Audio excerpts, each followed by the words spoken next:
안녕하세요. 최영철 교수입니다. 지난 시간에 이어서 오늘은 1주차 2교시 강의를 시작하겠습니다.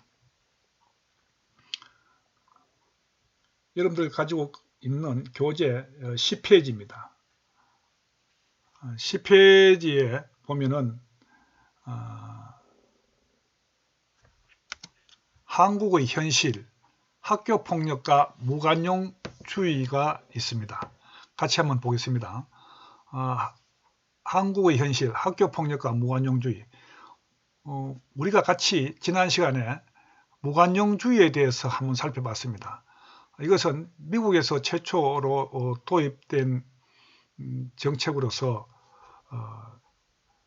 어떠한 사소하고 경미한 범죄도 원칙대로, 법대로 처벌한다는 내용입니다. 그래서 미국에서는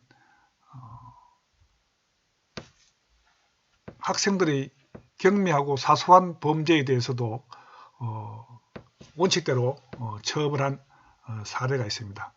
이러한 무관용주의는 깨어진 유리창 이론을 근거로 해서 나타났다고 보여지는데요.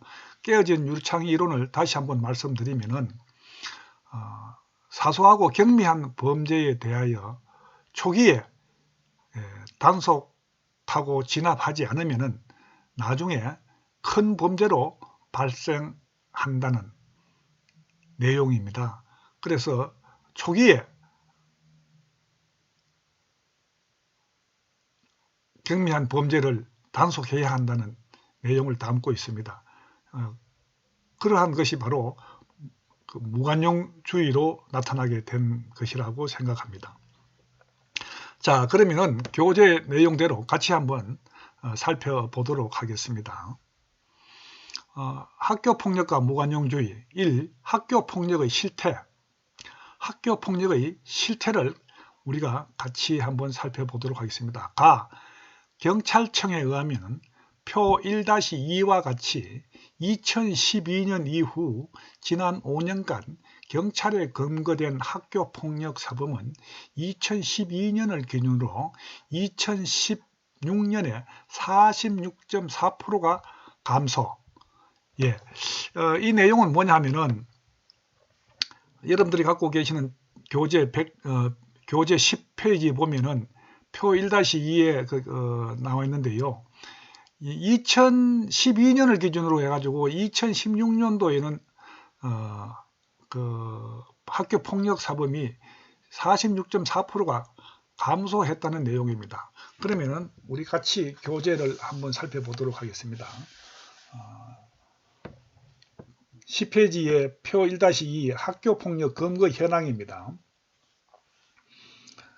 보면은 폭행을 한번 보겠습니다. 폭행을 보면은 2012년도에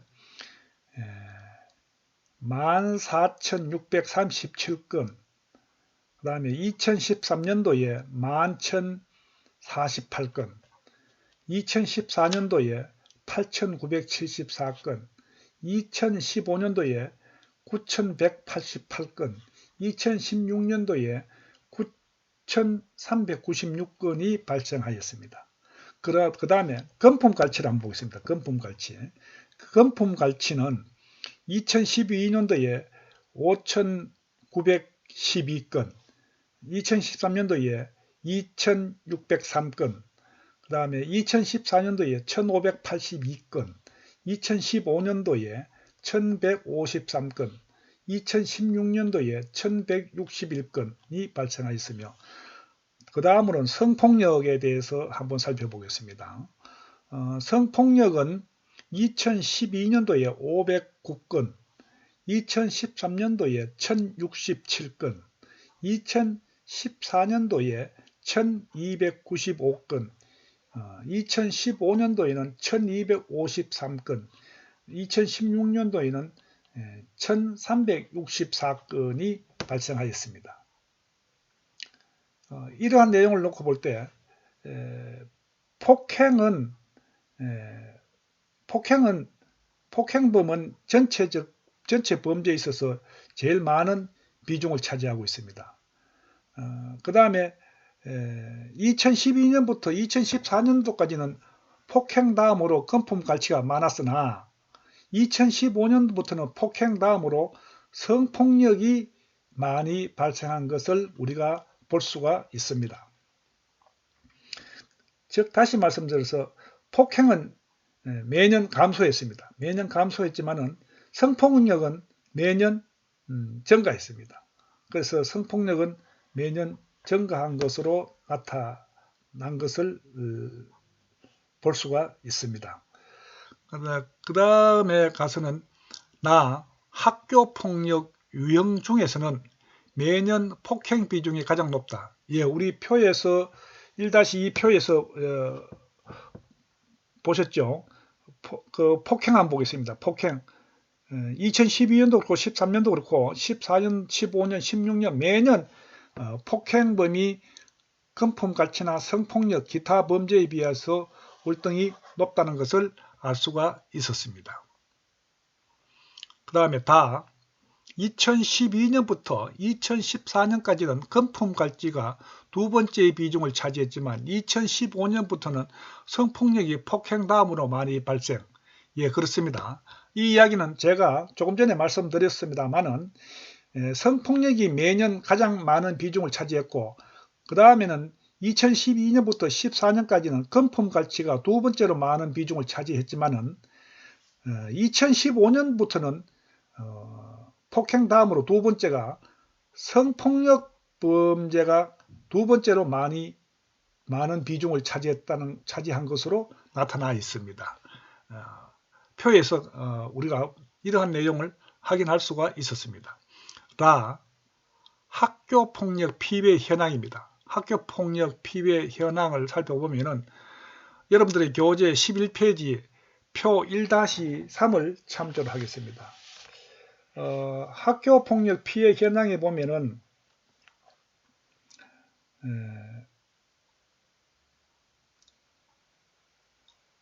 2012년도에는 17만 2천 명이었습니다. 학교폭력 피해 인원이. 그 다음에 2013년도는 9만 4천 명이었습니다. 2014년도는 6만 2천 명이었으며 2015년도에는 4만 4천 명, 2016년도에는 3만 9천 명, 2017년도에는 3만 7천 명, 2018년도에는 5만 명이 발생했습니다. 이러한 내용을 놓고 볼 때 2012년부터 17년까지는 계속 감소했는데 2018년부터 또 다시 증가하는 현상을 나타내고 있습니다.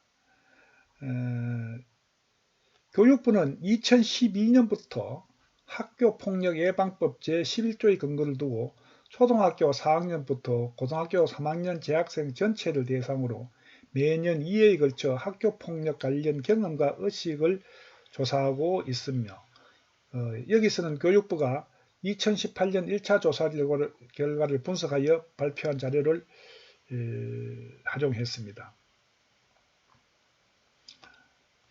최초 조사가 시작된 2012년 이후 매년 피해 경험 학생의 비율은 지속적으로 감소하다가 2018년에 다시 증가 추세를 우리가 볼 수가 있었습니다.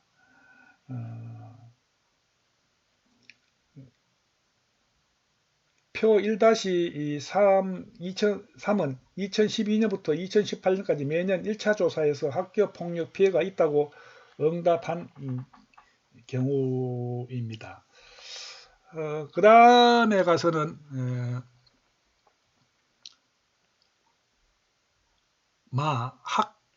학교급별 학교폭력 피해 현황입니다.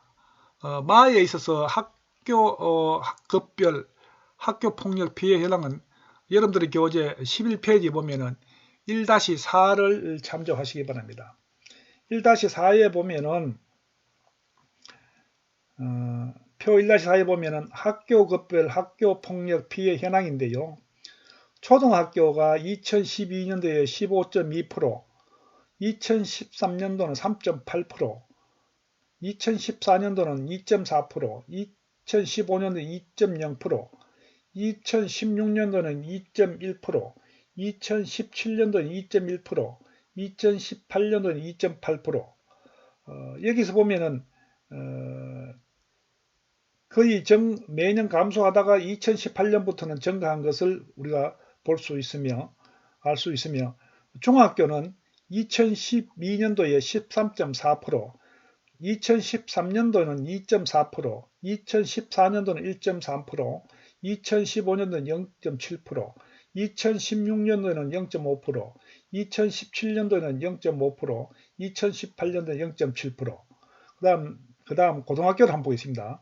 고등학교는 2012년도에 5.7%, 2013년도에 0.9%, 2014년도에 0.6%, 2015년도 0.4%, 2016년도 0.3%, 2017년도 0.3%, 2018년도 0.4%로 나타나 있습니다.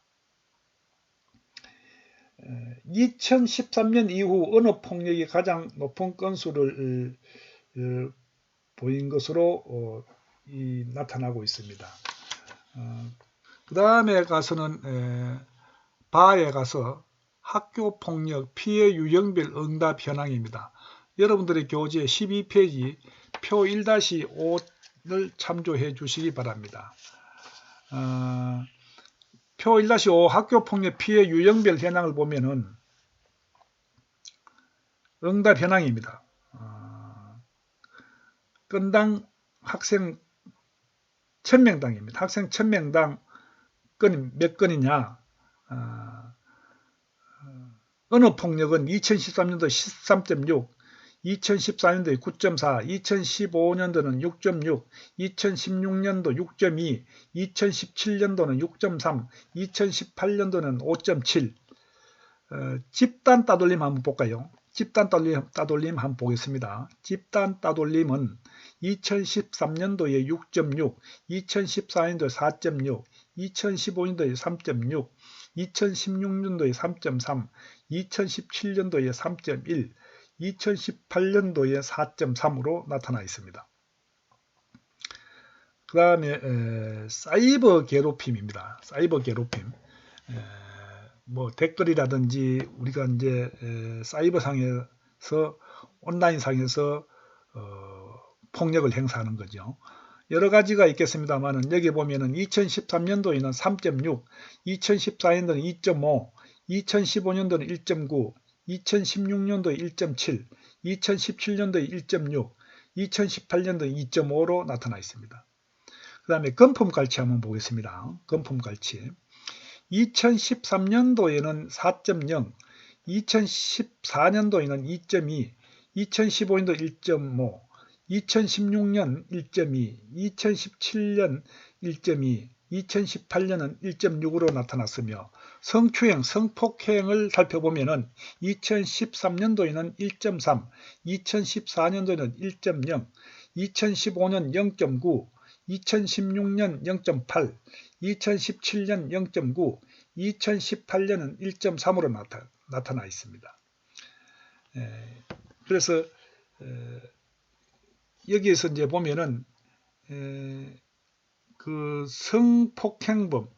성폭행범이 성추행, 성폭행이 조금씩 감소하다가 또 증가되었다가 감소하는 현상을 알 수가 있습니다.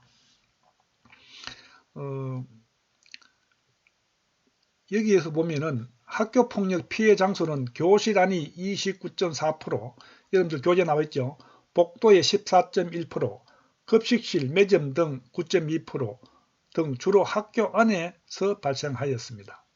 학교폭력 피해 시간은 쉬는 시간 32.8%, 점심시간 17.5%, 하교 이후 15.0%, 수업시간 8.5% 등의 순으로 나타났으며, 학교폭력 목격 후 경찰이나 교사에 알리거나 가해자를 말리는 등의 행동을 한 경우는 도와줬다는 응답은 68.2%였습니다.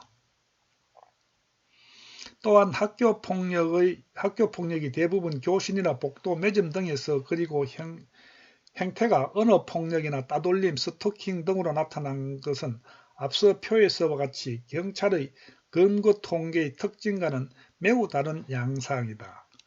그리고 이러한 특징은 학교 폭력을 해결하는 방식이 무관용주의적 접근보다는 교육당국과 학부모 등의 좀 더 적극적인 지도와 개입 방식으로 문제를 해결할 수 있음을 보여주는 현상이라고 할 것입니다.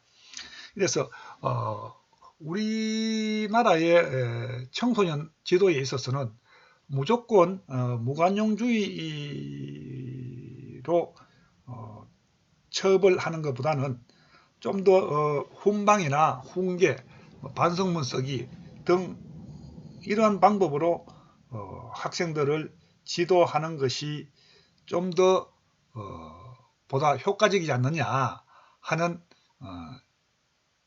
내용을 알 수가 있을 것입니다. 그 다음에 가서는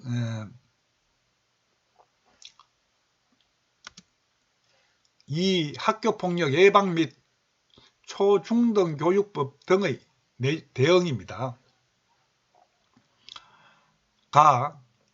2004년 1월 29일 법률 제7119호로 학교폭력 예방 및 대책에 관한 법률을 제정하여 같은 해 7월 30일부터 시행하고 있습니다. 우리나라는 2000년도에 들어와 가지고 학교 폭력이 점차적으로 발생 증가 추세를 보였습니다. 그래서 정부에서는 2004년 1월 29일 학교 폭력 예방 및 대책에 관한 법률을 제정해 가지고 오늘까지 학생들을 처벌하고 지도하고 있다. 이렇게 이해하면 되겠습니다. 학교폭력이란 학교 내외에서 학생 간에 발생한 상해, 폭행, 감금, 협박, 약치, 유인, 명예훼손, 모욕, 공갈, 강요 및 성폭력, 따돌림, 정보통신망을 이용한 음란, 폭력정보 등에 의하여 신체, 정신 또는 재산상의 피해를 수반하는 행위. 이러한 것은 무슨 내용이냐면은 학교 폭력의 이제 사례들을 들어놓고 있는데요. 학교에서 폭력이 발생했다, 상해가 발생했다, 협박, 유치, 유인, 정보통신망을 이용한 음란물을 보여주는 행위, 이런 것들은 전부 다 여기에 해당됩니다. 폭력, 정보 등에 의하여 신체나 정신적으로 피해를 주는 것, 그 다음에 재산상의 피해를 주는 이런 행위도 전부 다 학교 폭력에 포함된다는 내용입니다. 다음 학교 폭력의 학교 생활기록부 기재 및 삭제. 이 내용은 앞에서 우리가 한번 언급했습니다만은 학교 폭력의 경우는 가해 학생의 생활기록부에 가해 내용, 즉 폭력 내용을 기록하도록 되어 있습니다. 그래서 특히 학교 폭력으로 인하여 퇴학한 학생들은 생활기록부에 영구히 보관되고 있다. 삭제가 되지 않습니다. 학교 폭력으로 인하여 퇴학 처분당한 학생들은 삭제가 되지 않기 때문에 이것이 대학 입학할 때나 아니면은 사회에 나와서 직장에 취업할 때 많은 장애 요소로 작용하고 있다. 이렇게 보면 되겠습니다. 이와 관련해서 페이지 14페이지 표 1-6을 참조하시기 바랍니다. 표 1-6을 같이 한번 살펴보겠습니다. 학교 폭력의 학교 생활기록부 기재 및 삭제. 여기에 보면은 제4호 사회봉사, 제5호 학내외 전문가에 의한 특별교육 이수 또는 심리치료, 제6호 출석정지, 제8호 전학, 이러한 내용들은 보면은 졸업일로부터 2년 후 졸업 직전 학교폭력대책자치위원회의 심의를 거쳐 졸업과 동시 삭제 가능. 학업 중단자는 해당 학생이 학적을 유지하였을 경우를 가정하여 졸업하였을 시점으로부터 2년 후 이거는 삭제하도록 되어 있습니다. 이런 경우는 2년 후 졸업하였을 시점으로부터 2년 후에 삭제가 됩니다만은 제9호 퇴학 처분입니다. 이거는 제9호 퇴학 처분은 삭제 대상이 아닙니다. 앞에서 언급했습니다만은 학교 폭력으로 인하여 생활기록부에 퇴학 조치된 경우에 생활기록부에 퇴학 조치된 것이 기록되어 있는 경우에는 그 학생은 생활기록부에서 학교폭력 내용이 삭제되지 않습니다. 이거는 영구히 보존된다. 이렇게 여러분들이 이해를 하면 되겠습니다. 그 다음에 가서는 3. 학교폭력 가해 사실의 학교생활기록부 기재 보존. 조금 전에 말씀드렸죠. 학교폭력 가해 사실은 학교생활기록부에 보존됩니다. 영구히 보존됩니다. 퇴학당한 경우는 영구히 보존되기 때문에 그 학생은 대학 입시나 직장에 취업하는데 많은 애로사항이 있을 것이라고 생각합니다. 학교폭력 가해 사실의 학교생활기록부 기재 보존에 있어서 학교폭력 조치 및 재심 행정소송 현황입니다. 학교폭력 조치에 대해 가지고 학부모들이 재심을 요청하거나 행정소송을 하는 경우가 점차적으로 증가하고 있습니다. 이와 관련해서 페이지 15페이지 표 1-7을 참조해 주시기 바랍니다. 같이 한번 살펴보겠습니다. 표 1-7 학교폭력 조치 및 재심 행정소송 현황인데요. 2014년도에 보면은 심의 건수가 19,521건입니다. 2015년도에는 19,968건이고요. 2016년도에는 23,673건으로 나타나 있습니다. 이것은 무엇을 의미하냐면은 매년 심의 건수가 증가하고 있다는 거죠. 학교폭력 대책 심의위원회에서 심의를 합니다만은 학교폭력 가해자들의 생활기록부 기재를 관련해서 그게 학부모들이 가해 학생 학부모들이 매년 재심을 요청하는 데 있어서요 심의 건수가 매년 증가하고 있다 이렇게 보면 되겠습니다. 재심 신청 및 인용 건수가 보면은 2014년도는 901건, 2015년도는 979건, 2016년도는 1299건으로 나타났습니다. 행정소송 건수입니다. 행정소송 건수를 보면은 가해 학생 학부모들이 자녀들의 생활기록부 기재 및 처벌에 관해 가지고 이의 신청을 하는 경우에 행정소송을 하는데요. 행정소송의 건수를 보면은 2014년도는 80건, 2015년도는 109건, 2016년도에는 77건으로 나타났습니다. 이와 같이 가해 학생들이 학부모님들이 행정소송을 많이 한다는 사실을 알 수가 있습니다. 여기 보면은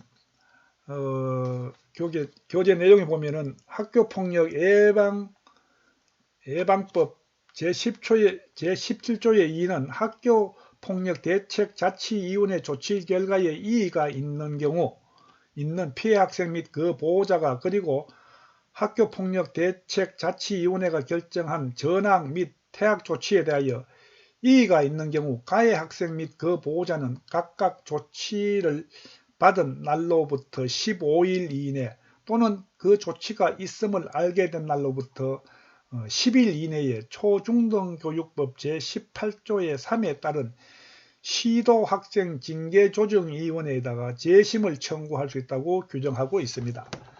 이것은 여러분들이 잘 알아두어야 할 내용이 뭐냐 하면은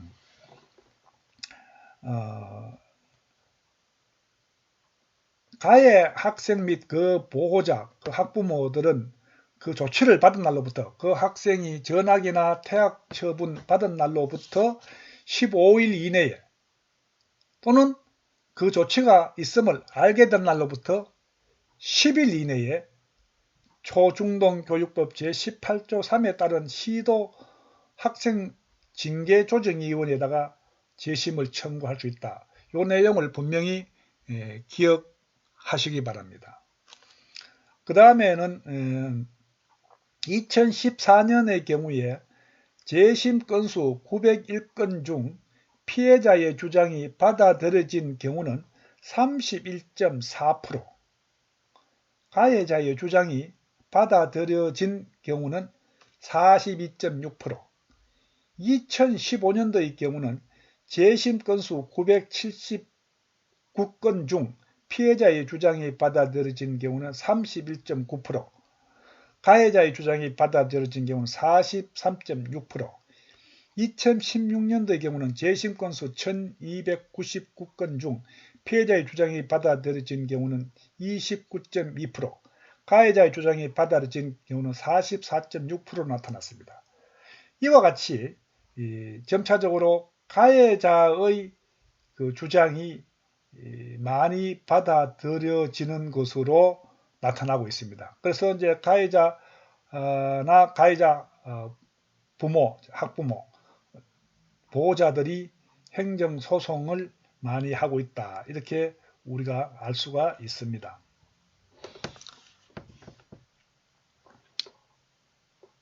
그 다음에는 학교폭력 대책 자치위원회의 조치 결과에 대한 심의 건수가 2014년부터 지속적으로 증가한다. 우리가 조금 전에 표에서 보았습니다. 이게 보면은 심의 건수가 점차적으로 증가하고 있습니다. 지속적으로. 이런 현상은 뭐냐면은 이제 학생들이나 가해자 학생이거나 가해자 학생의 부모, 즉 보호자가 이제 행정소송을 하기 때문에 요즘은 심의 건수가 점차적으로 재심 신청 및 인용 건수, 그래서 재심 신청이 많이 들어오기 때문에 심의 건수가 많이 증가하고 있다는 사실을 알 수가 있습니다. 그 다음 페이지 가서 학교폭력 개념 정의의 모호성 및 법적 용어 충돌입니다. 학교폭력 예방 및 대책에 관한 법률에서 정의한 학교폭력 유형 중 청소년 시기에 청소년 상호 간 발생할 수 있는 기위 비행은 강제적인 심부름이나 따돌림 정도에 불과하며 나머지는 대부분 형법, 폭력행위 등 처벌에 관한 법률, 성폭력 범죄의 처벌 등에 관한 특례법, 정보통신망 이용 촉진 및 정보보호 등에 의하여 처벌되는 범죄. 그렇습니다. 강제적인 심부름이나 따돌림 정도에 불과하며 나머지는 청소년들이 상호간에 발생할 수 있는 그런 지휘비행은 강제적인 심부름이나 따돌림 정도에 불과하고 나머지는 전부 다 형법이나 아니면 폭력행위 등 처벌에 관한 법률, 성폭력 범죄의 처벌 등에 관한 특례법, 정보통신망 이용 촉진 및 정보보호 등에 의하여 처벌되는 범죄에 속한다는 내용입니다. 그만큼 이제 학생들의 그 범죄 정도가 점점 가격화되고 있다. 이렇게 보면 되겠습니다. 다음에 학교폭력에 대한 개념 정의는 청소년의 지휘비행으로 제한하며 나머지 범죄 영역에 포함되는 비행에 대해서는 사회적 합의를 거쳐 소년법 및 관련 특별법으로 통제하되 청소년의 환경적 요인을 고려한 교육적 형사적 대응을 명문화 규정이 필요하다. 이 이야기는 뭐냐 하면은 학교 폭력의 개념 정의를 그 청소년의 지휘 비행으로 제한해야 된다. 너무 광범위하게 수용해서는 안 된다는 이야기입니다. 나머지 이 범죄 영역에 대해서는 사회 합의가 돼가지고 소년법으로 다스리게 한다든지 아니면 관련 특별법으로 다스려가지고 통제하도록 해야 된다. 그래서 청소년의 환경적 요인을 고려한 교육적 형사적 대응에 대해서는 구체적으로 명문화할 필요가 있다. 이렇게 주장하고 있습니다. 그 다음 페이지에 가서 법원의 이중적 태도, 교사의 교육권과 가해 학생의 자기정보 보호권입니다. 여기 가서는 법원의 이중적 태도, 교사의 교육권과 가해 학생의 자기정보 보호권은 1. 일선 교사들이 정부의 학교폭력 가해자 생활기록부에 학교폭력 조치사항 기재를 거부하자 교육부가 징계토록 일선 교육감에 요구하였으나 학교생활기록 거부 자체를 징계 대상으로 볼 수 없으므로 징계명령을 이행하지 않는 교육감의 행위 위법하지 않다는 내용. 이 내용은 뭐냐 하면은 대법원 판결인데요. 일선 교사들이 정부의 그 학교폭력 가해자 생활기록부에 기재하라고 지시가 내려왔는데도 불구하고 일선 교사들이 그 생활기록부에 조치사항 기재를 거부했습니다. 하지 않았습니다. 거부하자 교육부가 이를 일선 교사들을 징계하도록 교육감에게 요청했습니다. 요청했지만은 이것이 대부분 판결에서 어떻게 났냐 하면은 학교생활기록부 자체를 징계 대상으로 볼 수 없다. 학교생활기록부 거부했다고 해가지고 그걸 기록하지 않았다고 해가지고 그것을 징계하는 것은 징계 대상이 아니다 라고 대법원에서 판결한 내용입니다. 그것을 좀 더 구체적으로 말씀드리면은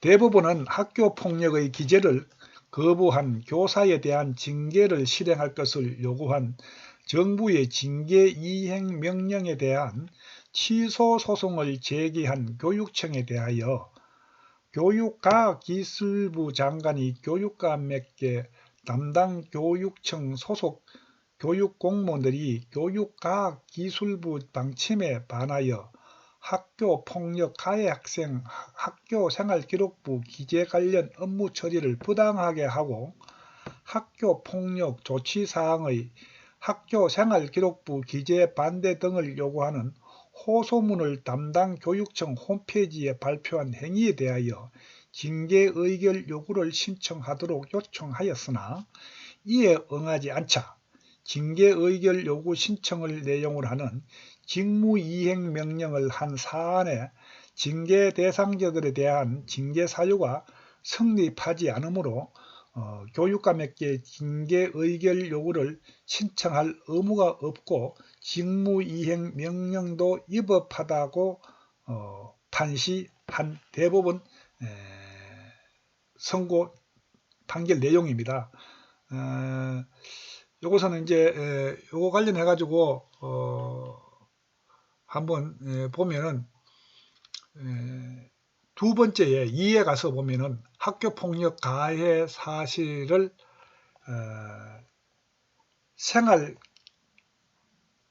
생활기록부에 그 학생부에 기록하는 것에 반대가 40.5%, 현행 유지가 16.6%, 기록 강한 5.3%, 근본적인 대책 필요가 11.1%.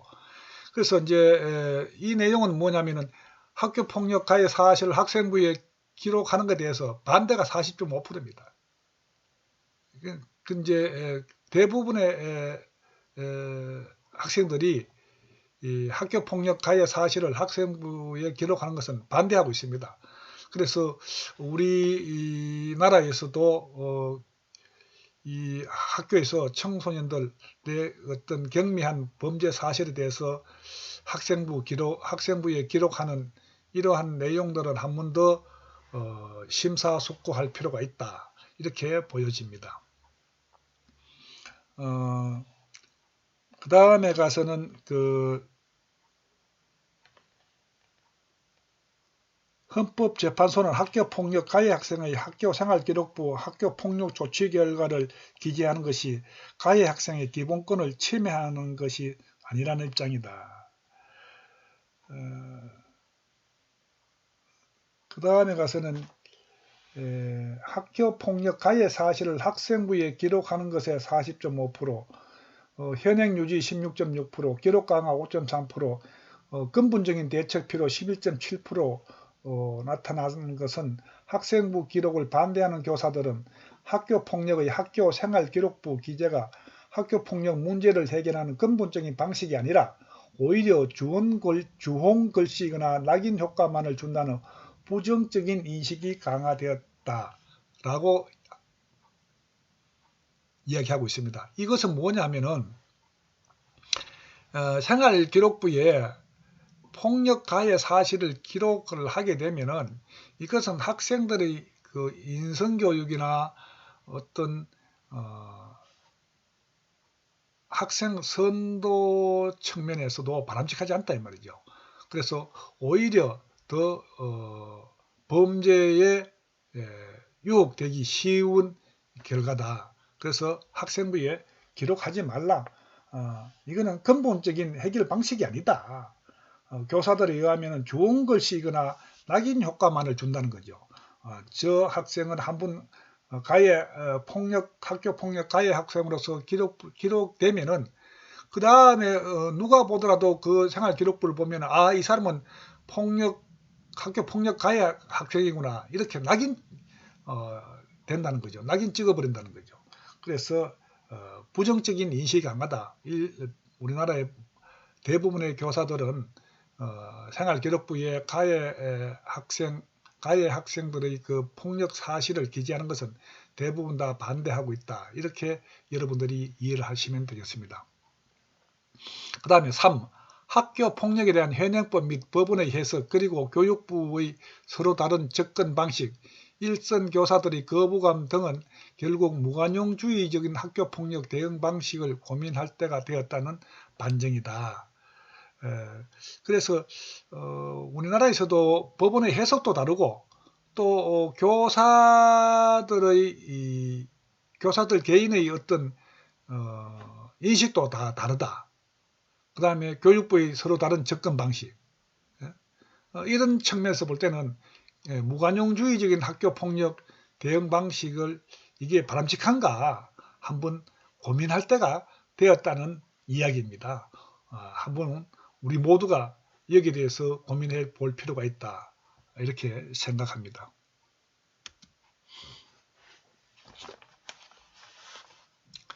그 다음에 페이지 가서 제2장 사이버 게임 중독과 폭력 문화입니다. 지금 우리나라 청소년들이 이 사이버 게임 중독 때문에 많은 문제를 이야기하고 있습니다. 소년원에 가면은 대부분의 학생들이 이 사이버 게임에 중독되어 가지고 소년원에 들어온 청소년들이 많다고 합니다. 이런 면에서 볼 때 사이버 게임 중독 여기에 관해서 우리 청소년들이 청소년들께 어떻게 하면 사이버 게임 중독에서 벗어날 수 있을까, 해방될 수 있을까, 여기에 대한 정책들을 많이 내놓아야 된다라고 생각합니다. 이제 예를 들면은 삼성전자에서 컴퓨터나 사이버 관련해서 많은 제품을 생산해 가지고 판매를 하고 있습니다. 예를 들면은 컴퓨터나 휴대폰, 스마트폰이나 이런 것들을 생산해 가지고 많은 수익을 올리고 있습니다. 그러면은 이 삼성전자에서는 자기들의 제품, 컴퓨터나 스마트폰으로 인해 가지고 젊은 청소년들이 사이버 게임에 중독되는 이런 현상에 대해서는 일정 부분 책임의식을 갖고 예방법에 대해서 투자를 해야 된다는 거죠. 어떻게 하면 청소년들이 사이버 게임에 중독되지 않겠느냐 하는 문제의식을 가지고 여기에 투자를 해야 된다라고 생각합니다. 같이 한번 살펴보겠습니다. 1. 문제의 출발입니다. 문제의 출발에 있어서는 작은 1번에 가서 10대의 인터넷 이용률은 99.7%에 달하며 이들 중 86.4%가 여가 활동으로 게임을 한다고 답할 정도로 게임이 청소년 문화를 형성하는데 깊숙하게 개입. 예, 그렇습니다. 10대의 인터넷 이용률은 우리나라에서 99.7%입니다. 10대의 인터넷 이용률이 99.7%니까 굉장히 많은 숫자입니다. 이들 중 86.4%가 여가 활동으로 게임을 한다고 합니다. 10대의 인터넷 이용률이 99.7%인데 그 중에서 86.4%가 할 일이 없으면 여가 활동으로서 게임을 한다라고 할 정도로 많은 청소년들이 이 게임을 하게 된다는 거죠. 그래서 이 청소년들이 이 게임이 청소년 문화에 깊숙이 관여한다는 겁니다. 개입되어 있다는 겁니다. 그만큼 이제 청소년들이 사이버 게임 여기에 들어와 있기 때문에 중독으로 인해 가지고 많은 문제를 야기하고 있다. 이렇게 이해를 하면 되겠습니다. 2. 학교폭력 유발하는 주요 요인으로 사이버 게임이 직간접적인 영향을 미치는 사건들이 발생. 예, 그렇습니다. 학교폭력을 유발하는 주요 요인으로 학교폭력을 하는 데 있어서는 청소년들이 학교폭력을 하는 데 있어서는 사이버 게임이 직간접적으로 직접적이나 또는 간접적으로 영향을 많이 미친다고 합니다. 게임할 때 보면은 서로 상대방을 죽이고 뭐 칼로 찌르고 이렇게 하는 그 사이버 게임들이 많이 있죠. 그래서 사이버 게임에서 전투라든지 사람을 죽이고 하는 이런 폭력적인 이런 것들이 청소년들의 학교 폭력을 유발한다는 내용입니다. 그래서 이 청소년들이 이 사이버 게임으로부터 어떻게 하면 해방될 수 있을까? 사이버 게임 중독으로부터 어떻게 하면 해방될 수 있을까? 여기에 대한 논의가 필요하다고 생각됩니다. 3. 학교 폭력에 견디다 못해 자살한 중학생이 사이버 게임상 무기 분실이 발단이 되어 자살이 발생. 예. 학교 폭력에 견디다 못해 자살한 중학생이 사이버 게임 무기 분실이 발단이 되어 가지고 사이버 게임 하다가 거기에서 무기 분실이 발단되어 가지고 자살했다는 거죠. 그만큼 이제 사이버 게임은 청소년들의 문화에 많이 깊숙이 개입되어 있다. 이렇게 여러분들이 이해를 하기 바랍니다. 4. 사이버 게임상 폭력이 가상세계를 벗어나 오프라인으로까지 이어지는 일탈적인 양상 초래. 예, 그렇습니다. 사이버 게임 보면은 대부분 다 폭력적입니다. 대부분 다 폭력적인데 우리 청소년들이 사이버 게임을 하면서 그 폭력의 가상세계를 벗어나가지고 오프라인으로까지 현실의 세계까지 이어진다는 겁니다. 그래서 사이버 게임을 하면서 거기서 폭력적인 것을 그것으로 끝내야 되는데 그러한 현상들이 오프라인으로까지 온다는 거죠. 다시 말씀드려서 현실의 세계까지 영향을 미친다는 거죠. 그래서 청소년들이 일탈적인 양상을 초래하고 범죄, 학교폭력을 행사한다는 내용입니다.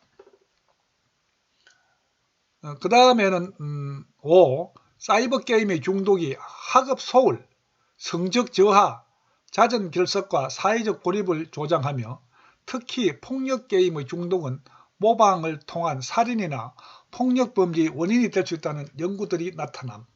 예, 그렇습니다.